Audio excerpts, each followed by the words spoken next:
I don't think it's necessarily a weekend where people are really missing out on the beach that much anyway, right? Yeah. When it looks like this, not usually as many people out on the beaches or in the water. Been kind of drizzly or just downpours sort of weather that we've had outside as we've gone through today. As we look out to the west here, there's still a little bit of some few raindrops lingering around parts of the metro area. We've got more showers possible as we head towards tomorrow. Best chance actually is going to be in southern Iowa. Most of us are going to get more wind though, and the next few days will bring the return of some wildfire smoke too from Canada. Eventually next week we start to heat up, especially about Wednesday onward, and we'll add a little bit more humidity as we head now deeper on into June. We do have humidity outside here today. The dew point's above 60, so that's when, once you get that number, you start to be able to feel a little bit of that mugginess in the air. But we don't have heat. We're just above the 70-degree mark, and that's basically where we've been all day because of varying levels of cloud cover and showers at times. We talked earlier about how those are mostly starting to dissipate now over parts of west central Iowa,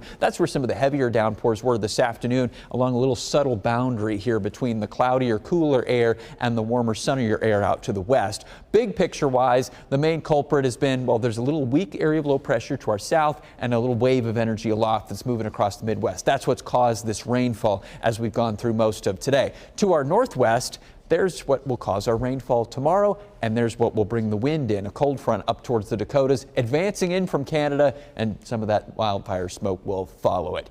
So the rest of the evening, what showers remain, dissipate. We're dry then as we head through the rest of tonight. I have wind speeds and directions plotted on here because that's going to be probably a more noticeable thing tomorrow. This front to our northwest comes into Iowa quickly into the morning hours tomorrow, and it actually moves through the state pretty fast. So we are probably going to have thunderstorms ahead of this front because it'll be here during the earlier morning hours. Here's lunchtime. We will start to see a few showers though creep in behind it across western, I would say probably western into sort of southwest and south central Iowa, most widespread here as we go through about late morning tomorrow and then through the afternoon hours, sort of west to east from about I-80 or maybe as far north as Highway 30 and southward. Now also tomorrow, notice how that breeze gets a little bit more noticeable out of the north and the west, gusts up to 25 miles per hour. Since the best chance of rain is across southern Iowa, that means temperatures will be coolest here as well. 60s to about 70, 70s off to the north where you get a little bit more sunshine.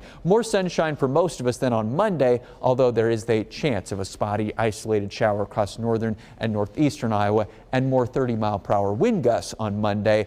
And that'll bring in a little bit of that smoky haze here where you see those hot orange colors moving across the state from northwest to southeast. That's coming from Alberta and Saskatchewan where those fires are going. So don't be shocked if you see some more haziness here Sunday and Monday of next week, tomorrow and Monday, just because we're going to bring those winds in from that direction. Rest of the week then, there's that warm up starting Wednesday.